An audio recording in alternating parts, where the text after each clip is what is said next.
In this video, I'll show you how to fix the insufficient funds error on Robinhood step by step. First, open the app and log into your account. Tap your profile icon in the bottom corner, then go to Transfers and check your recent activity to see which transaction caused the error. This usually happens when your bank account doesn't have enough available balance at the time of the transfer. Next, open your banking app and make sure you have enough funds available, not just your total balance but the available balance after any holds or pending charges. If needed, add money to your bank account before trying again.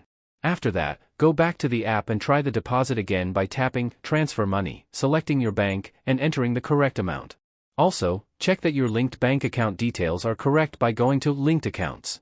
If there's an issue, you can remove and re-add your bank to refresh the connection. Avoid making multiple rapid deposit attempts, as this can trigger temporary restrictions. If the error continues, wait a few hours and try again, or contact your bank to check for any transaction blocks. You can also reach out to support through the help section for further assistance. If you found this helpful, don't forget to like the video and subscribe for more easy tutorials.